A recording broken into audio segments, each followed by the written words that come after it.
O simples fato de você estar vivo aqui já é um milagre. Você está respirando é um milagre. E isso faz parte da fé. Experimentar milagres faz parte da fé. E a fé, uma palavrinha chave nesse versículo, quando a gente descobre o que é fé, ela vai falar que é a prova das coisas que não se veem. E quando a gente fala de prova, o que a gente pensa? Na ciência. O que é o intuito da ciência? Confirmar, provar. Então ela vai pegar uma tese, uma hipótese, vai experimentar aquilo, e o maior intuito da ciência vai ser ir atrás de provar as coisas. Através de quê? De análises experimentais daquilo que eles veem, daquilo que eles conseguem concluir. Tem coisas que eles não conseguem de fato chegar ao final e transformar em teoria. E tem coisas que eles conseguem comprovar com uma lei. E é assim a ciência. Mas assim como a ciência precisa provar, a nossa fé prova aquilo que não se vê. Aleluia. E aí eu te falo, como que a gente consegue provar o invisível? Como é que a gente consegue esperar naquilo e conseguir provar o que a gente não vê?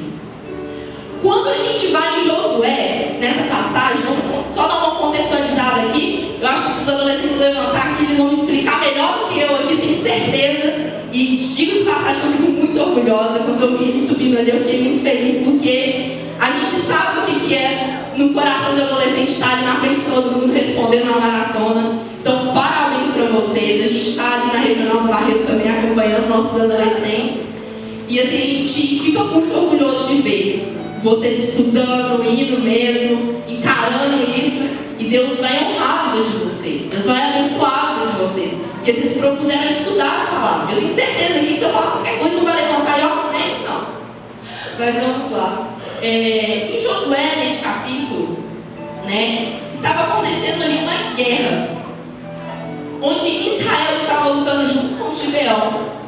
E reis, que já estavam ali, meu Deus, Gibeão está perto de Israel ali, vai acontecer alguma coisa. Já manda chamar os reis lá e vamos contra, senão vai sobrar pra gente aqui. E aí começou uma guerra.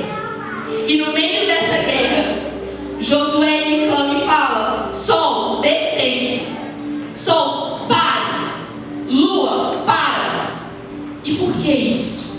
Para que eles conseguissem chegar com mais tempo e ganhar a vitória. Que eles conseguissem ter mais dia para ganhar a vitória. Que eles conseguissem concluir a batalha com a vitória. E é incrível, porque Josué só podia falar assim: Deus, ganha essa vitória para nós aí.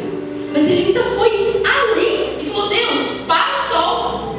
E aí, quando a gente vai para a ciência, eu falei: Deus, como é que seria parar o sol? E aí eu fui estudando, fui perguntando, A gente busca também nossos conhecimentos da escola. Primeiro, não é o sol que gira para parar. O que gira é o quê? A Terra. Então nós temos o movimento da Terra em torno do Sol. E aí? Na época eu não consigo imaginar então o que era o conhecimento. Creio eu que Josué não sabia o que era o movimento de rotação e translação volta à Terra. Porque tem gente que até hoje estuda aqui ainda não pegou o que é isso não. Imagina Josué. Então o máximo que ele via era o Sol ali. Meu Deus, para esse Sol aí, deixa o Sol de dia para a gente ganhar essa batalha. Mas aí eu parei para meditar, o que seria se a Terra então parasse com tudo perante o Sol para ficar de dia? Seria um caos. Para quem gosta de física, eu não gosto, confesso falar, eu sou cara das humanas, mas acho interessante. E ali nós temos na física algumas leis, por exemplo, da inércia, ou seja, nós só conseguimos viver porque nós estamos rodando junto com a Terra. Nós estamos no movimento. Se a Terra parasse, o caos estaria. Porque a gente estava no movimento de inércia e parar é igual um carro. Se você está acelerado, então, o carro nada bate, você está sem cinto, o que vai fazer? Você vai jogar lá para frente do carro. E seria a gente sendo lançada para fora, seria tsunami, coisas climáticas acontecendo sobre a Terra, seria um caos.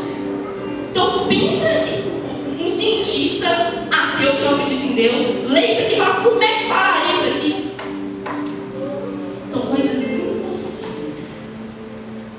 mas pela fé nós acreditamos que é possível. E nós acreditamos aquilo que é deixado para nós. E Pedro, ele vai deixar e vai falar assim: olha, nós precisamos saber provar a respeito da nossa esperança, da nossa razão da esperança. Em algumas traduções está a fé, a respeito da razão da nossa fé. Então, às vezes, quando vem um tema sobre esse, mas a gente fala: não gosto disso aí, tanto mais, tá tudo bem, o que eu tenho com isso? Mas não basta você só ter fé, você precisa de dar razão a isso. Será que se alguém te perguntasse hoje sobre a sua fé, você conseguiria sustentar o que é a fé na sua vida? O que poderia ser a fé? O que ela é capaz de fazer? Porque a gente tem um limite. É claro que a gente não consegue explicar de fato como que Deus fez para tudo isso acontecer, para que ninguém morresse. Mas nós conseguimos explicar que tem um Deus que faz isso. E que é um Deus, sabe por quê? A maior explicação: porque Ele está acima de qualquer lei da natureza. Ele está acima de qualquer teoria da gravidade. Esse é o nosso Deus. E é essa fé que eu exerço sobre esse Deus que é maior na minha vida. E aí a gente vai caminhando para tudo. A fé, a ciência, ela visa explicar as coisas. E a fé, ela crê no porquê e no quem está por trás disso tudo. Nós caminhamos com fé. E a fé é uma palavra tão forte na Bíblia que ela aparece nos dons do Espírito, ela aparece no fruto do Espírito, ela aparece, se você fosse hoje resumir a Bíblia em 3 palavras, eu sempre falo isso, ou pelo menos eu acredito assim: se eu fosse resumir a Bíblia para alguém em 3 palavras, eu iria lá em 1 Coríntios 13:13, que fala: dentre todas as coisas, a maior é a fé, a esperança e o amor. E é onde a fé aparece. A fé aparece entre as maiores coisas. A fé aparece entre os dons do Espírito.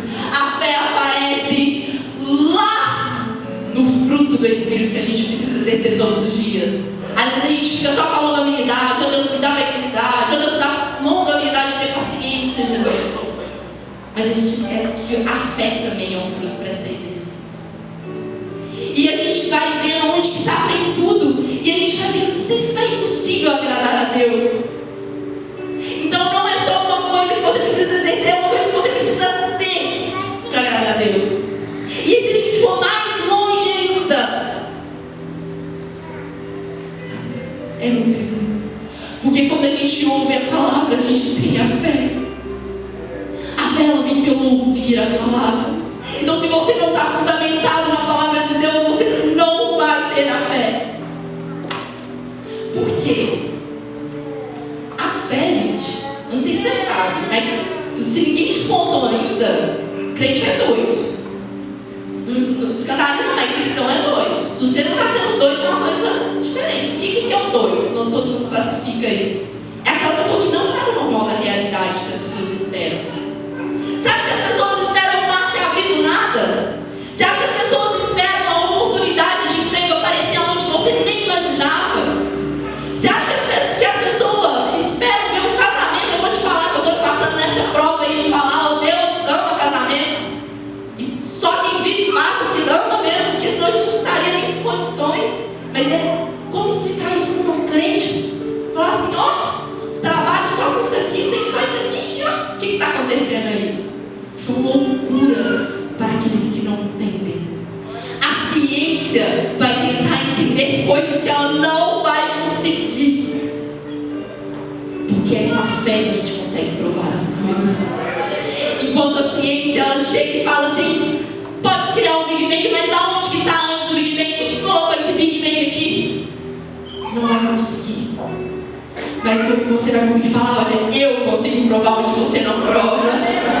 Porque eu tenho um Deus que faz todas as coisas. Eu tenho um Deus que faz existir aonde não tem. Eu tenho um Deus que cria o que não é possível. E essa é a fé dentro de nós.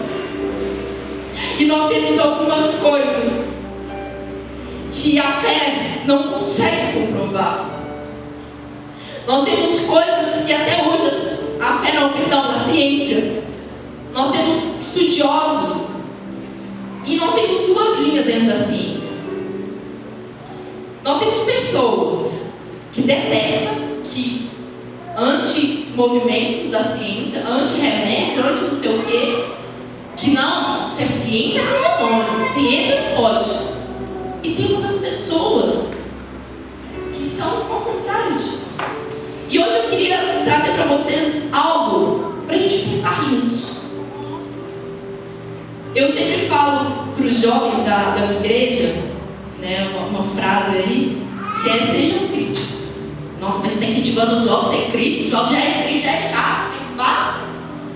Sejam, o que é ser crítico? É você conseguir entender que se eu falar alguma coisa aqui que não está aqui dentro, isso não vai te absorver. Que quando você passar o seu dedinho lá nos Reels e chegar uma palavra cortada lá, toda errada na Bíblia, você vai conseguir entender que aquilo ali não é verdade. E que aquilo ali não é a sua fé. E por isso que eu queria trazer reflexão para vocês essa questão da ciência. A ciência foi uma coisa dada por Deus às nossas vidas.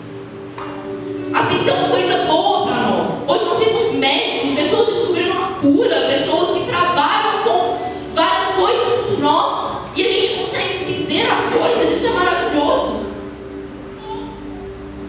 E não é uma coisa para ser jogada fora. É Deus que dá o dom. Ou você acha que eles tiveram o dom do macaco? Não teve.